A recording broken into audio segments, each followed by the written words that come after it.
إن الحمد لله نحمده ونستعينه ونستغفره ونعوذ بالله من شرور أنفسنا ومن سيئات أعمالنا من يهده الله فلا مضل له ومن يضلل فلا هادي له وأشهد أن لا إله إلا الله وحده لا شريك له وأشهد أن محمدا عبده ورسوله أما بعد فإن خير الحديث كتاب الله وخير الهدي هدي محمد صلى الله عليه وسلم وشر الأمور محدثاتها وكل محدثة بدعة وكل بدعة ضلالة وكل ضلالة في النار رب اشرح لي صدري ويسر لي أمري واحلل عقدة من لساني يفقهوا قولي رب اعوذ بک من همزات الشیاطین واعوذ بک رب ان یحضرون اعوذ باللہ السمیع العلیم من الشیطان الرجیم قل ان صلاتي ونسكي ومحیای ومماتی للہ رب العالمین لا شریک له وبذلک امرت وانا اول المسلمین۔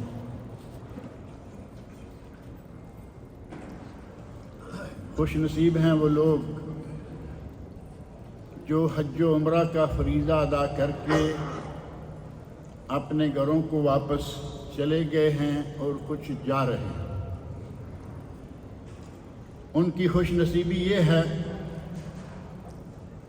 کہ انہوں نے اپنی سابقہ ساری زندگی کے گناہ ختم کروا لیے، بخشوا لیے۔ جیسا کہ کئی ایک مرتبہ اسی موسم میں یہ حدیث بیان کی گئی ہے، صحیح بخاری اور صحیح مسلم صحیحین میں نبی اکرم صلی اللہ علیہ وسلم ارشاد فرماتے ہیں من حج للہ، جس نے اللہ کے لیے حج کیا، رو رعایت دکھلاوا نہیں بلکہ خالصتاً لوجہ اللہ حج کیا، فلم یرفث ولم یفسق، حج کے دوران اس نے کوئی فحش حرکت نہیں کی، فحش بات نہیں کی اور نہ ہی کسی گناہ کا ارتکاب کیا، رجع من ذنوبہ کیوم ولدتہ امہ، تو وہ گناہوں سے اس طرح پاک ہو کر لوٹا کہ جیسے آج اس کی ماں نے اسے جنم دیا ہے۔ یقیناً وہ لوگ خوش نصیب ہیں جو یہ ایک عظیم عمل اور عظیم اجر و ثواب پا کر لوٹ رہے ہیں یا لوٹ چکے ہیں۔ اور یہ سفر یہ کوئی ٹور نہیں ہوتا۔ بعض لوگ اپنے تصور میں یہ رکھے ہوتے ہیں کہ ہاں حج پہ جانا ہے جانا ہے۔ اگر صحیح معنوں میں حج پر روانگی سے قبل حاجی تیاری کر لے، حج کیسے کرنا ہے، سنت رسول کے مطابق حج کیا ہے، حج کے مناسک اور ارکان کیا ہیں، تو پھر یقیناً اس کا حج حج مبرور ہوگا اور اللہ رب العزت اس کے سارے گناہ معاف کر دیں گے۔ اور دوسری بات یہ کہ یہ کوئی ایسا ٹور بھی نہیں ہوتا کہ آپ 24 گھنٹے ناز و نعمت میں رہیں گے۔ وہاں مشقت ہے، وہاں بھاگ دوڑ ہے، پیدل چلنا، دھوپ میں پھرنا اور کبھی بھوک کی کبھی پیاس کی حاجت۔ اگرچہ یہ بہت کم ہوتا ہے لیکن اس سفر میں یہ ممکن ہے۔ اور یہ سفر کوئی بیت اللہ کی طرف سفر نہیں ہوتا، یہ سفر، یہ رحلہ ایمانیہ، یہ ایک ایمانی ٹور اور ایمانی سفر ہے جو اللہ کی طرف ہوتا ہے۔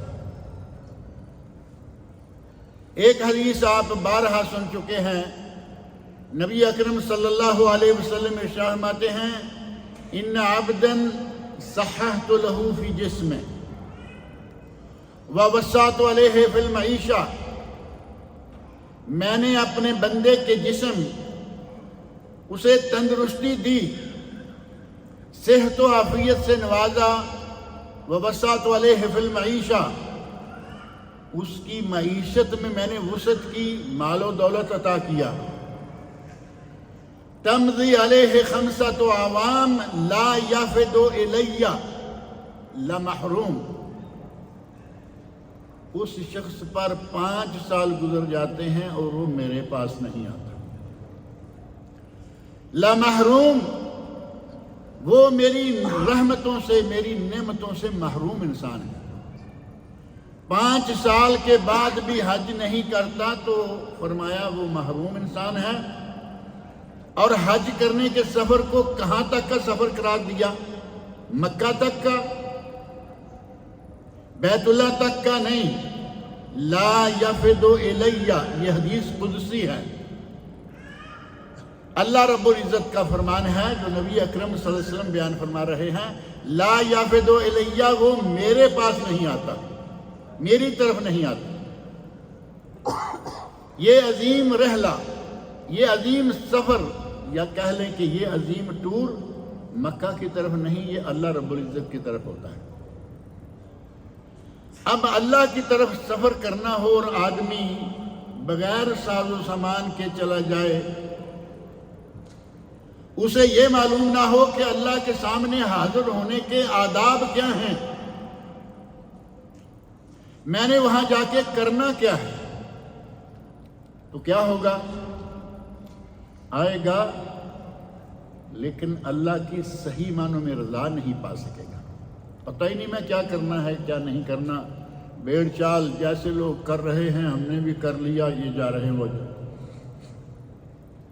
میں نے کئی مرتبہ بات ذکر کی ہے کہ لاکھوں روپے خرچ کر کے آنے والے مکہ مکرمہ میں پہنچے، ہوٹل سے احرام باندھا، حرم چلے گئے، پتہ ہی نہیں کہ میقات بھی کوئی چیز ہے، احرام کہاں سے باندھنا چاہیے، اور طواف کیا، ہوٹل گئے اور جا کے احرام اتار دیا، بال کٹوائے، عمرہ مکمل۔ جو آدمی اس طرح کی تیاری کر کے آئے گا اللہ کا مہمان، تو پھر وہ اسی طرح کا ہی ہوگا نا۔ اس ایمانی سفر کے لیے ہمیں بہترین تیاری کرنی چاہیے، اور خوش نصیب ہیں وہ حجاج جو واقعی تیاری کر کے آئے اور انہوں نے اللہ رب العزت سے نیکیوں کے ڈھیر کما لیے، برائیاں ساری کی ساری ختم کروا لی۔ حج سے وہ اس طرح واپس ہو کر لوٹے جیسے کہ آج ان کی ماں نے انہیں جنم دیا، بالکل گناہوں سے پاک، کوڑا کاغذ۔ نامہ اعمال میں اللہ رب العزت کوئی بھی گناہ باقی نہیں چھوڑتا۔ اس عظیم سفر سے لوگ کما کے جاتے ہیں، لیکن کما کے جاتے ہیں وہ جو اخلاص کے ساتھ، خالصتاً لوجہ اللہ، اللہ کی رضا کے لیے حج کرتے ہیں، نہ کوئی رو، نہ رعایت، نہ دکھلاوا، نہ یہ کہ سارے محلے کے لوگوں نے تو حج کر لیا ہے میں اکیلا، لوگ کیا کہیں گے۔ اگر بات لوگ کیا کہیں گے آگے تو پھر کوئی ثواب نہیں ہوگا۔ آپ کے دل میں صرف اس کی رضا ہونی چاہیے۔ خالص لوجہ اللہ حج کر کے جانے والوں کے لیے بشارت ہے کہ انہیں اللہ رب العزت نے بخش دیا، اور یہ بشارت نبی اکرم صلی اللہ علیہ وسلم کے ارشادات کی روح سے۔ پوری طرح اخلاص ہو، اتباع سنت، نبی صلی اللہ علیہ وسلم کے بتائے ہوئے اور کر کے دکھلائے ہوئے عمل کے مطابق عمل کرے۔ ہمارے یہاں اور تو اور ہمارے بے شمار علماء کرام ایسے ہیں کہ وہ اپنے حاجیوں کو صحیح طور پر گائیڈ نہیں کرتے، سنت کے مطابق نہیں، میرے مذہب کے مطابق۔ منا میں کیا کرنا ہے، نمازیں کیسے پڑھنی ہے، عرفات میں کیا کرنا ہے، نمازیں کیسے پڑھنی ہیں، مزدلفہ میں کیا کرنا ہے، نمازیں کیسے اپنی مرضی کی باتیں بتا کے بھیجی ہوئی ہیں۔ رسول اللہ نے کیا کیا اس کی پرواہ نہیں، اور کوئی ایک نہیں۔ ہمارے خاص طور پر پاکستان انڈیا سے آنے والے جتنے بھی وفود ہوتے ہیں ان میں سے اکثریت کا یہی حال ہے۔ اور ہم تو ان کے ساتھ نہیں ہوتے نا، یہاں لوگ جو آتے ہیں انہی سے پتہ چلتا ہے، یا کچھ لٹریچر جو وہاں سے وہ حاجیوں کو دے کر بھیجتے ہیں اس سے پتہ چلتا ہے کہ ان کے معلم حضرات، ان کے گائیڈ انہیں کیا بتا رہے ہیں۔ اگر اتباع سنت کی پرواہ نہیں، اپنے مولوی کی ماننی ہے، تو پھر اللہ رب العزت کے مہمان بھی اسی طرح کے آپ ہوں گے۔ آپ نے پیسہ خرچ کیا، دولت خرچ کی، مشقت اٹھائی،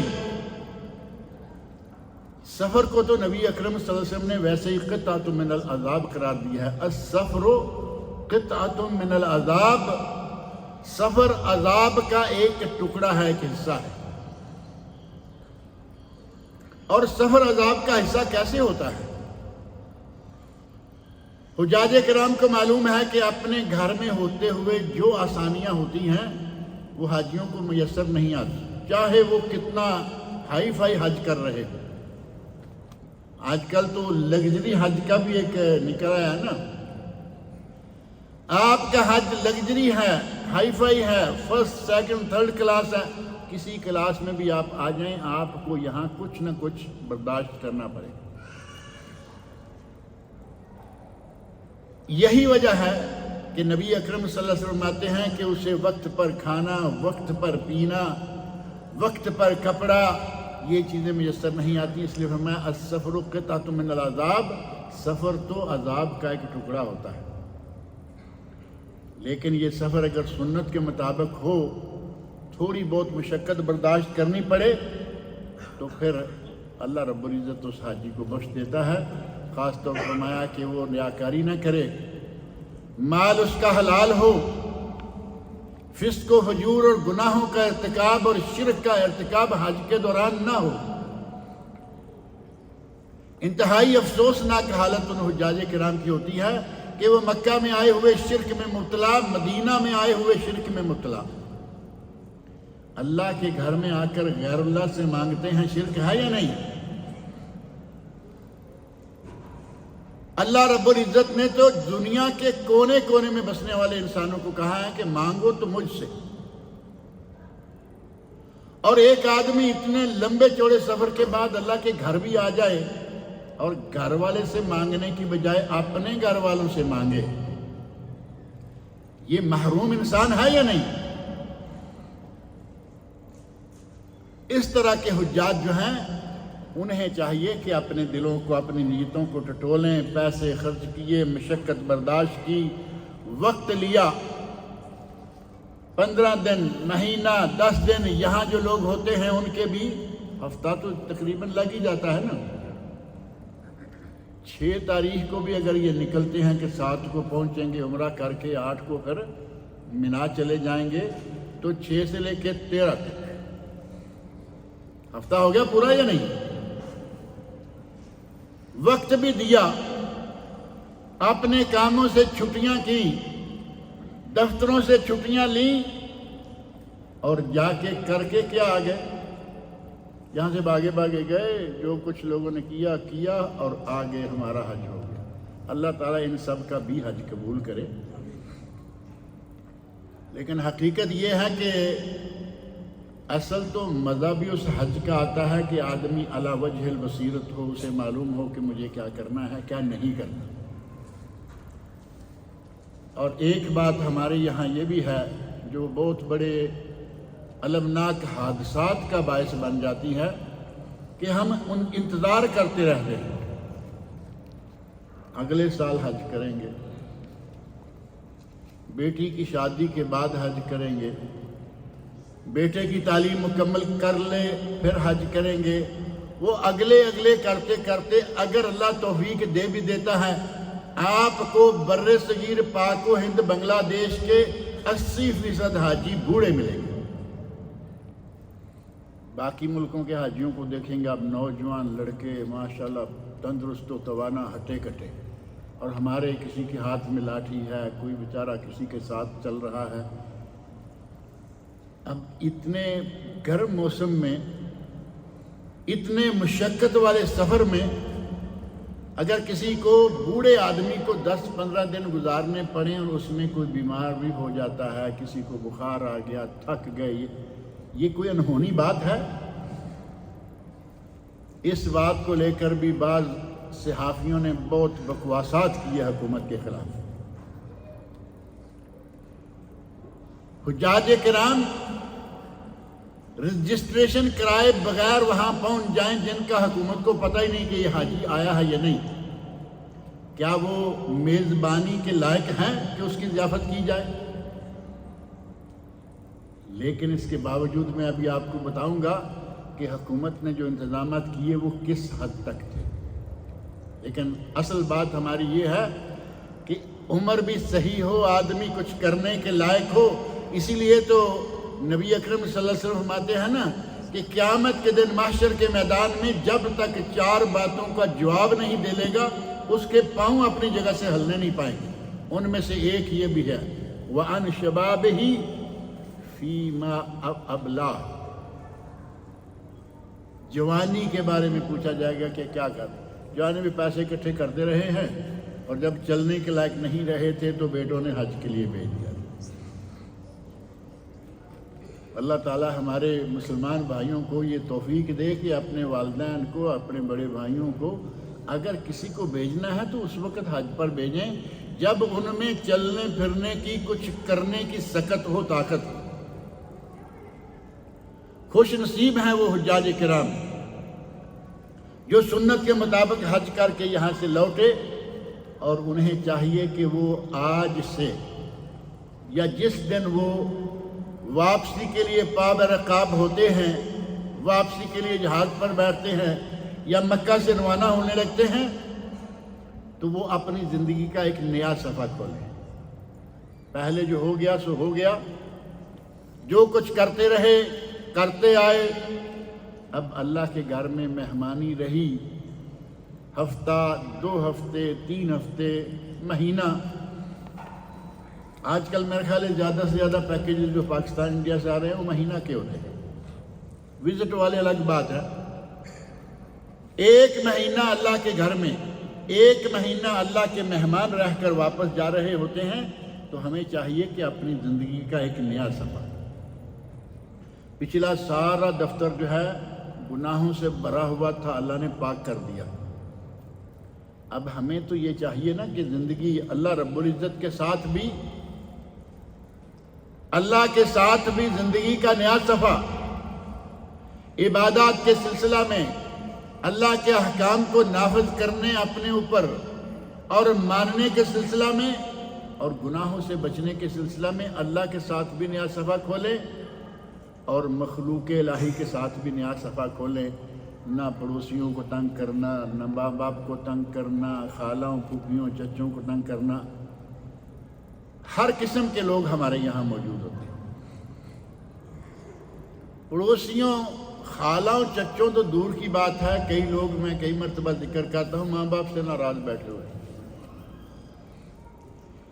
کئی سال ماں باپ کے ساتھ کوئی تعلق نہیں، سگے بہن بھائیوں کے ساتھ کوئی تعلق نہیں، ایسے جیسے کوئی اسلام کفر کی جنگ ہے ان کے ماں بہن۔ کافروں سے تو ہماری دوستیاں ہوتی ہیں جہاں نہیں ہونی چاہیے، اور اپنوں سے اتنا لے کے بیٹھے ہوتے ہیں، دلوں میں زہر قہر، بولنے کو تیار نہیں۔ اللہ کے ساتھ بھی نیا صفحہ کھولیں اور اللہ کے بندوں کے ساتھ بھی نیا صفحہ کھولیں۔ حج کر لینا کہتے ہیں کہ آسان ہے، آج کل تو آسان نہیں رہا، کافی مہنگا بھی ہو گیا ہے، ان دنوں میں کافی مشکل بھی ہے، گرمی ہے۔ لیکن ایک پورے سال کے حساب سے کہا جاتا ہے کہ حج کرنا آسان ہے، حج کو سنبھالنا بڑا مشکل ہے۔ اب سنبھالنا کیا ہوگا؟ ایک حاجی صاحب حج کرنے کے لیے آئے، اللہ رب العزت نے ان کے سارے گناہ معاف کر دیے۔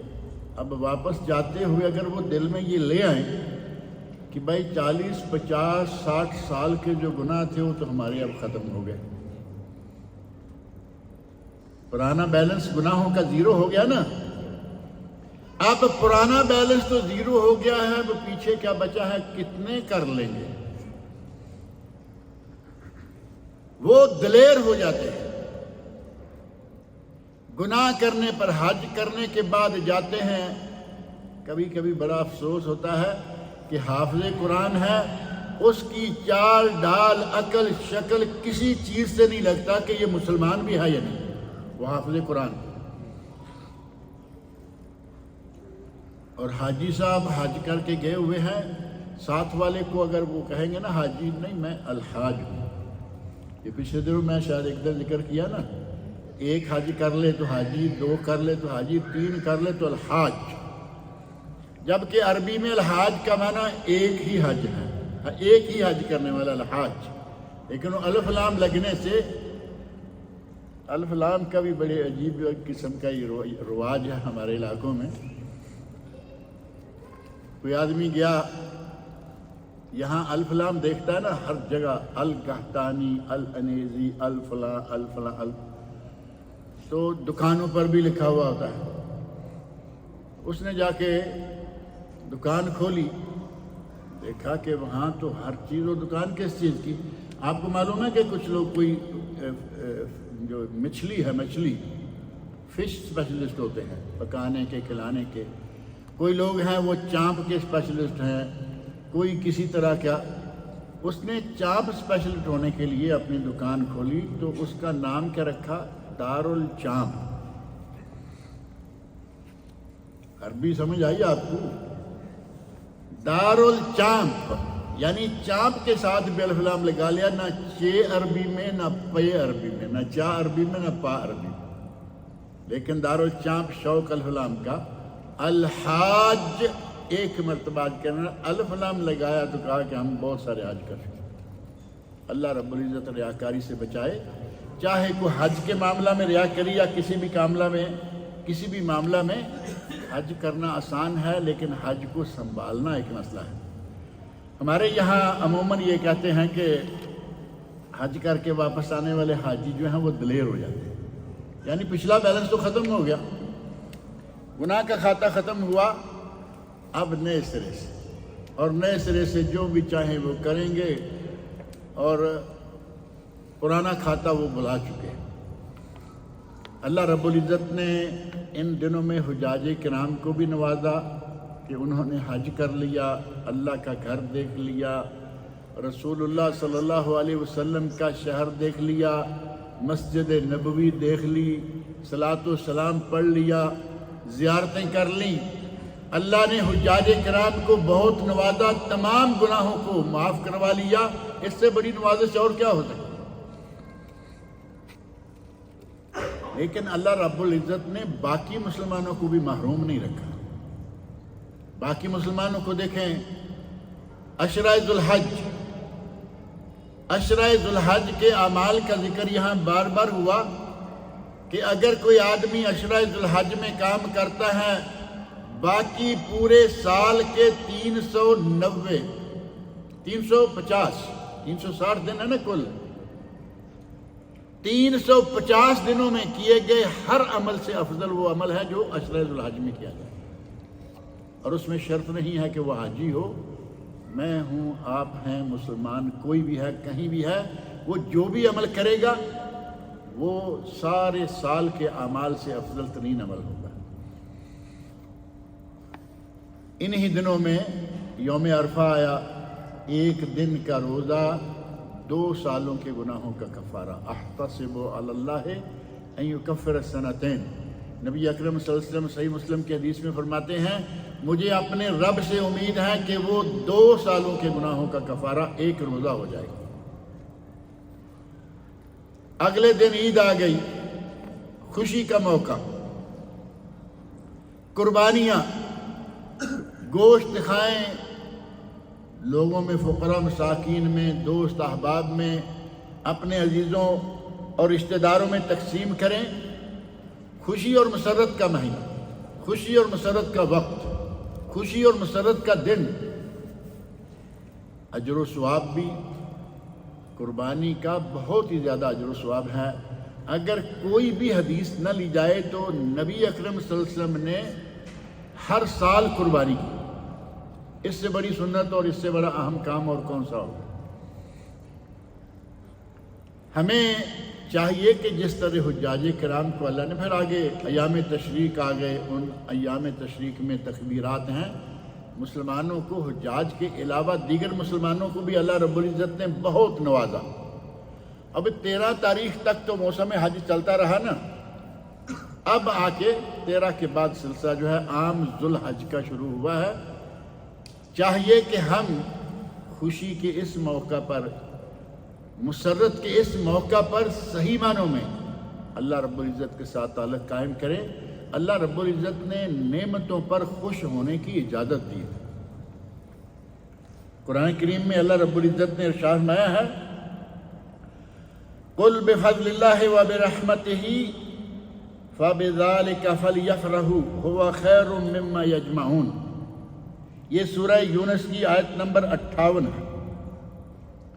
قُلْ بِفَضْلِ اللَّهِ، اے میرے نبی کہہ دیجئے کہ اللہ کے فضل پر، وَبِرَحْمَتِهِ، اور اس کی رحمتوں پر، فَبِذَلِكَ فَلْيَفْرَحُوا، یہ کام ہیں جن پر تم خوش ہو، خوشیاں مناؤ۔ هُوَ خَيْرٌ مِّمَّا يَجْمَعُونَ، تم جو دنیا کی دولتیں اکٹھی کرتے ہو ان سب سے یہ نعمتیں زیادہ قیمتی ہیں۔ یہی آیت ہے بڑی مشہور و معروف، شاید آپ کے علم میں ہوگا۔ ہمارے یہاں جتنے میلادیے ہیں نا، میلادیے کہیں، مولودیے کہیں، پتہ نہیں کیا کیا کہیں، وہ سارے اس آیت کو پیش کر کے کہتے ہیں کہ عید میلاد، جشن، خوشی منانا اللہ نے اجازت دی ہے۔ اب اللہ نے یہ اجازت دی ہے کہ بھانڈ مراسیوں کی طرح ڈھول بجاؤ، اس جشن کی اللہ نے اجازت دی ہے جو ہمارے یہاں ہو رہے ہیں۔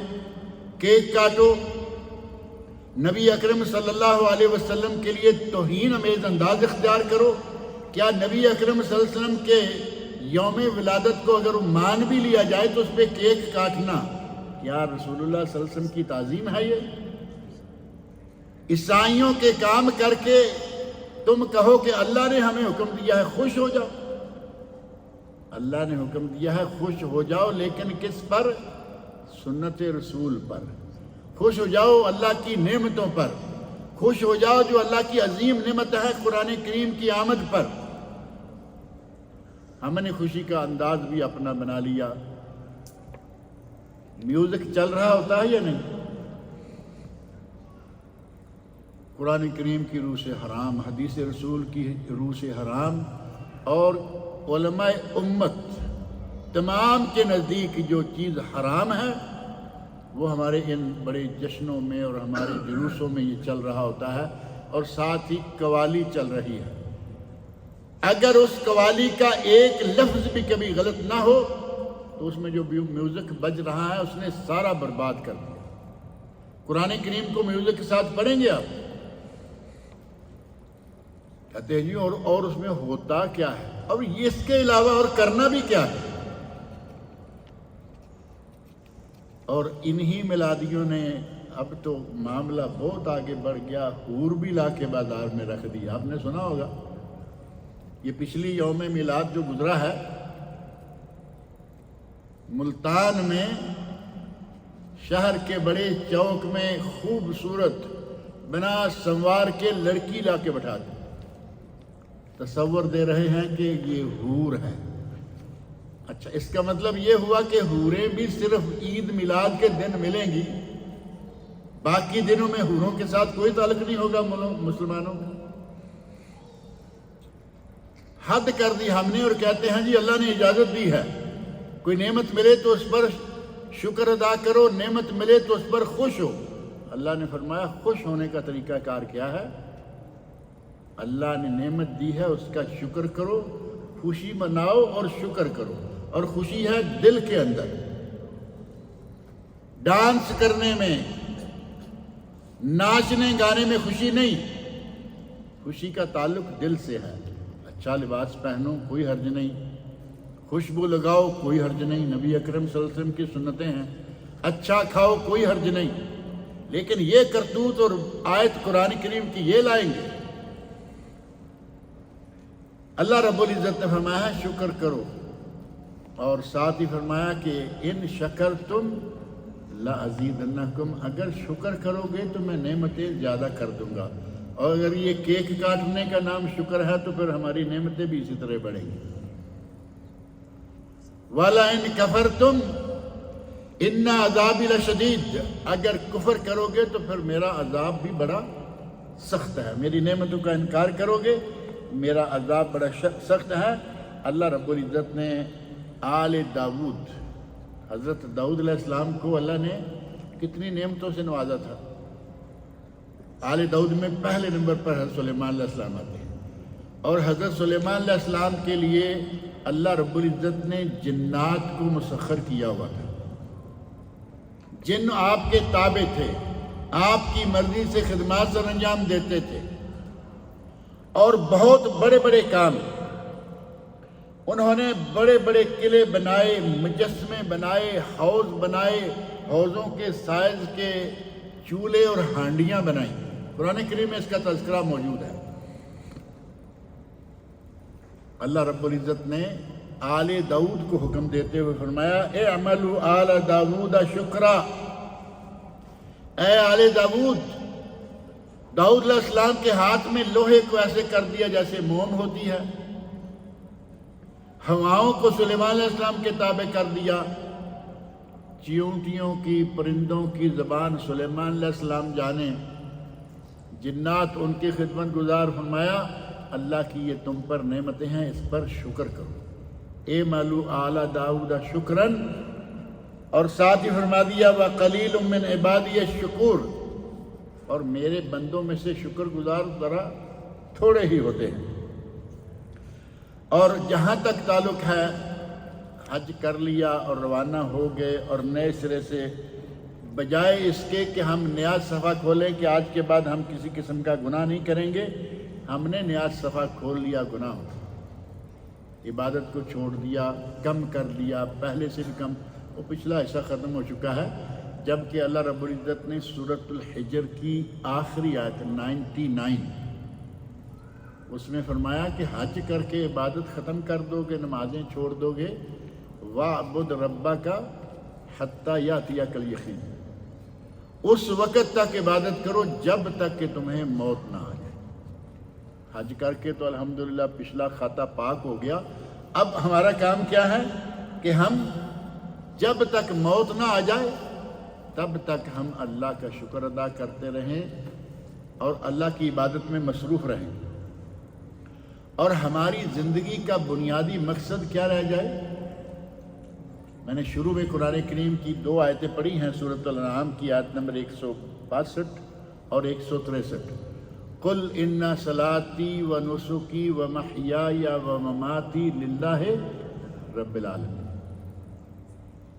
اے میرے نبی، یہ نبی اکرم صلی اللہ علیہ وسلم کو حکم دیا جا رہا ہے، اے میرے نبی کہہ دیجئے میری نماز، وَنُسُكِي، اور میری تمام عبادتیں، نسک مناسک حج بھی ہے، نسک میں قربانی بھی ہے، اور دیگر جتنی بھی عبادات ہیں، وَمَحْيَايَ وَمَمَاتِي، اور میرا جینا اور میرا مرنا، میری تمام عبادات، میری نماز، میرا جینا، میرا مرنا للہ رب العالمین، یہ اللہ رب العالمین کا، یعنی میرا جینا اور مرنا اللہ کے لیے۔ اور آگے لا شریک لہ، توحید کا ساتھ ہی درس دے دیا کہ یہ بھی کہ اس کا کوئی شریک نہیں، کوئی بڑی سے بڑی سرکار بھی کیوں نہ ہوگی اس کا وہ کوئی شریک نہیں، اس کائنات کو بنانے میں کوئی اس کا شریک نہیں، اس کائنات کو چلانے میں اس کا کوئی شریک نہیں، وہ صرف اکیلا ہے، اور ہر قسم کی عبادتوں کا حق صرف اسے۔ اور ساتھ ہی فرمایا وَبِذَلِكَ أُمِرْتُ وَأَنَا أَوَّلُ الْمُسْلِمِينَ، اور اسی کا مجھے حکم دیا گیا ہے، اور میں سب سے پہلے اللہ رب العزت کی بات کو ماننے والوں میں سے، مسلمین، مسلم کا مطلب ہے ماننے والا۔ ہم جیسے کہتے ہیں نا سنی، اور اس کا ترجمہ بھی ہمارے یہاں بہت لوگ کرتے ہیں سنی سنائی، سنی سنائی پہ عمل کرنے والا. اور مسلمان ہیں ہمیں نہیں معلوم ہوتا، ہم صرف اس لیے کہ مسلمانوں کے گھر میں پیدا ہوئے مسلمان ہیں. مسلمان کا معنی ہے ماننے والا. کس کی؟ اللہ اور اس کے رسول صلی اللہ علیہ وسلم کی ماننے والا، یہ ہے مسلمان. نبی اکرم صلی اللہ علیہ وسلم کو حکم دیا کہ یہ بھی آپ فرمائیے کہ میں سب سے پہلے وَأَنَا أَوَّلُ الْمُسْلِمِينَ، اللہ کی باتوں کو ماننے والا سب سے پہلے میں خود ہوں. اور یہ وہ دعوت ہے لا شریک لہ، یہ وہ دعوت ہے جو تمام انبیاء کرام نے اپنی امتوں کو دی. تمام انبیاء کرام اپنی امتوں کو یہ دعوت دیتے رہے. حضرت نوح علیہ السلام سورہ یونس کی آیت نمبر 172 میں وَأُمِرْتُ أَنْ أَكُونَ مِنَ الْمُسْلِمِينَ، مجھے اللہ نے حکم دیا ہے کہ میں اس کی ماننے والوں میں سے بنوں. اور اسلام کیا ہے؟ توحید اور رسالت. توحید اور رسالت کا مجموعہ پہلا رکن ہے اسلام کا. نوح علیہ السلام کہہ رہے ہیں کہ مجھے یہ حکم دیا گیا ہے کہ میں مسلمانوں میں سے ہوں، یہ کہوں. حضرت ابراہیم خلیل علیہ السلام کہتے ہیں اسلمت لرب العالمین، میں رب العالمین کے سامنے سر تسلیم خم کر گیا، میں رب کائنات کو ماننے والوں میں سے ہوں. سورۃ البقرہ آیت 131 اور آیت 132 میں فرمایا فَلَا تَمُوتُنَّ إِلَّا وَأَنْتُمْ مُسْلِمُونَ، فَلَا تَمُوتُنَّ إِلَّا وَأَنْتُمْ مُسْلِمُونَ، تمہیں موت نہ آئے سوائے اس کے کہ تم مسلمان ہو.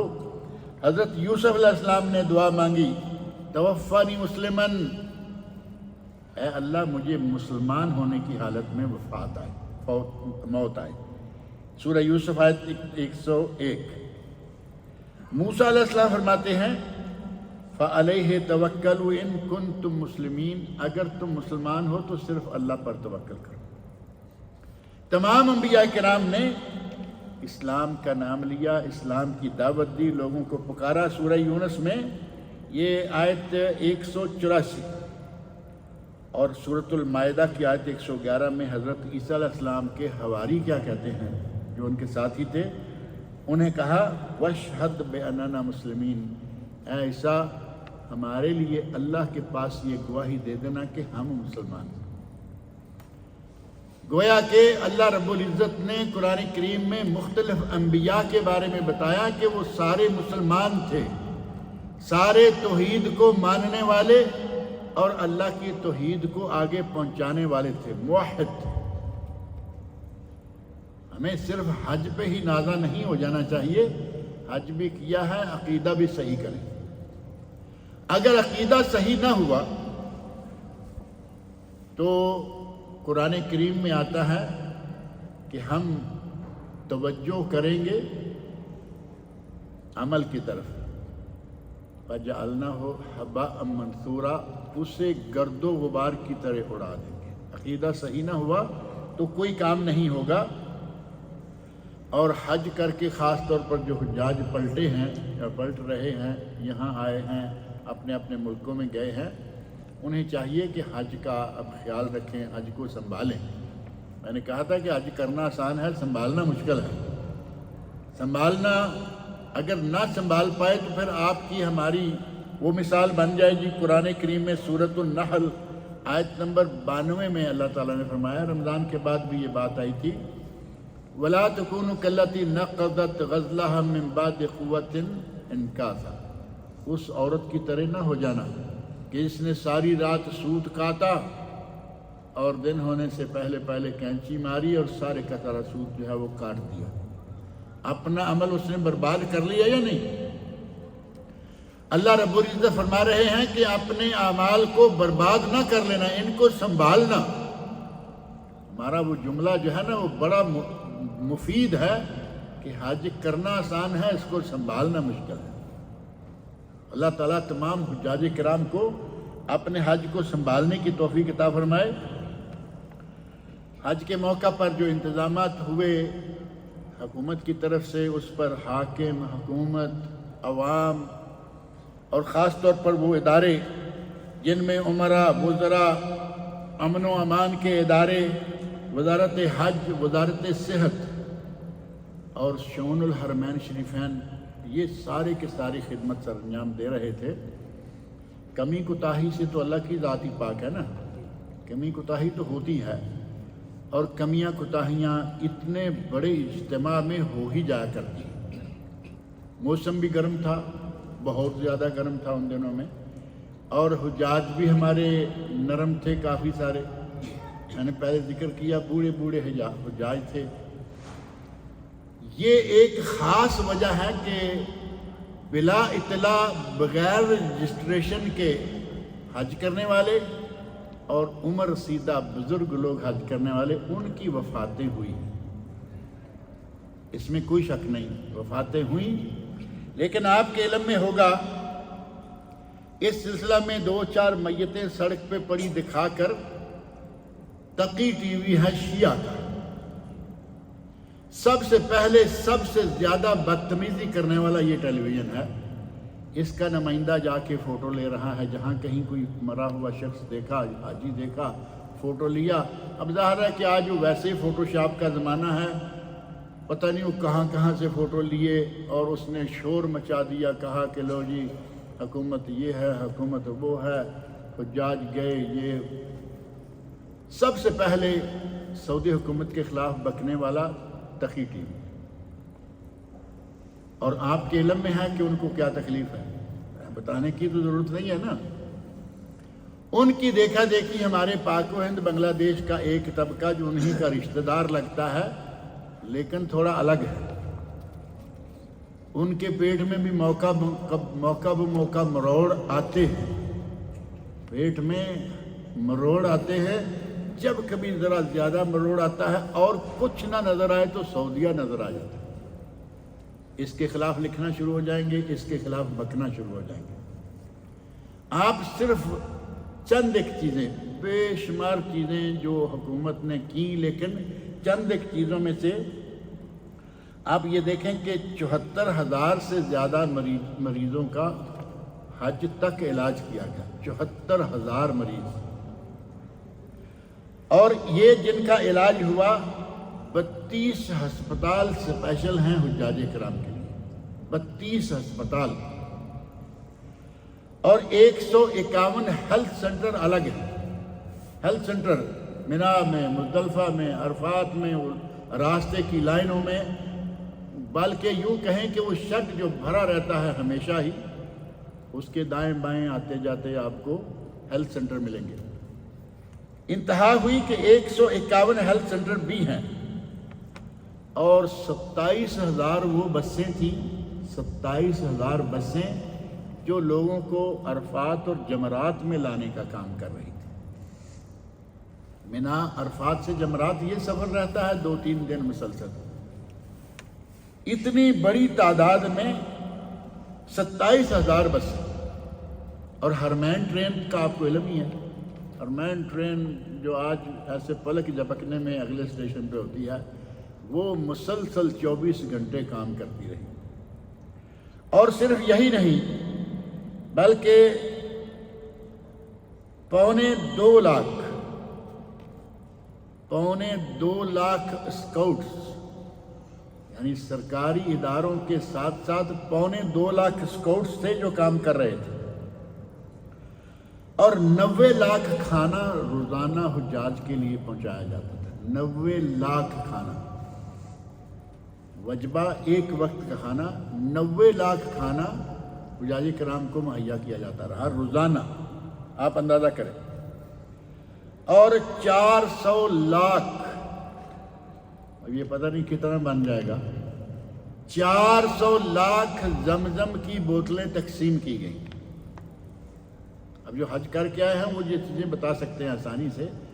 400 لاکھ بوتلیں تقسیم کی گئیں، اور 18 لاکھ سے زیادہ حجاج کرام تھے، 18 لاکھ سے زیادہ حجاج کرام تھے۔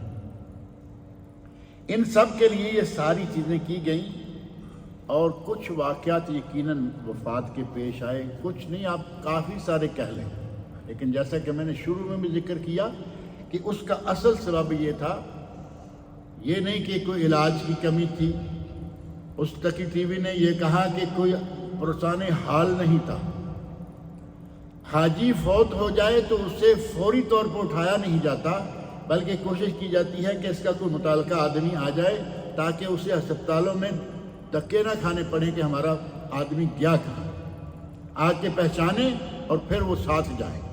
اس لیے وہ تھوڑی دیر کے لیے سپاہی موجود ہے، ایمبولینس موجود ہے، لیکن لے کے نہیں جاتے تاکہ لوگ پہنچ جائیں کہ بھائی یہ کس کا ہے، اپنا آدمی پہچانے۔ اس نے اس کو بڑا ایشو بنا دیا کہ لاشیں پڑی رہی لاواز۔ اور پھر بیماریوں کے علاج کے سلسلہ میں اور تو اور یہ ہمارے ڈاکٹر صاحب بیٹھے ہوئے ہیں، ڈاکٹر صغیر احمد صاحب، ان کا اپنا کوئی جان پہچان والا آدمی ہندوستان سے آیا اور پچھلے چند دنوں میں بیمار ہوا، وینٹیلیٹر تک چلا گیا، اور حکومت کے زیر علاج رہا، اور وینٹیلیٹر سے عموماً لوگ واپس نہیں آتے، آپ کے علم میں ہے نا۔ میں یہ تو نہیں کہتا کہ حکومت لائی، لیکن حکومت کی دلچسپی ہے تو پھر وہ آدمی وینٹیلیٹر سے واپس آیا، تندرست و توانا ہوا، اور شاید آج انہوں نے اپنا طواف وداع کرنا ہے، روانگی۔ حکومت کی طرف سے کوئی کمی نہیں ہے، ہمیں اللہ تعالیٰ کے شکر گزار ہونے کے بعد حکومت کا بھی شکر ادا کرنا چاہیے، کیونکہ حکومت کی خدمات بے شمار ہیں لیکن ہمارے لوگوں کو نظر نہیں آتی۔ ہمیں سب سے پہلے اس شیعہ نے بہکایا، اس کے بعد ہمارا طبقہ جو ان کا رشتہ دار ہے انہوں نے اس خبر کو پکڑ لیا اور اتنا عام کر دیا کہ یوں لگتا تھا کہ جیسے حجاج کرام سارے مینا میں نعوذ باللہ مرے پڑے، اس انداز سے پروپیگنڈا کیا۔ اللہ رب العزت سے میری دعا ہے کہ وہ تمام حجاج کرام جو واپس جا چکے ہیں یا جا رہے ہیں یا موجود ہیں، ان کا حج قبول فرمائے، جو کوئی کمزور ہیں انہیں صحت دے، بیمار ہیں تندرستی عطا کرے، اور اللہ رب العزت مجھے آپ سب لوگوں کے نیک عمل کی توفیق عطا فرمائے۔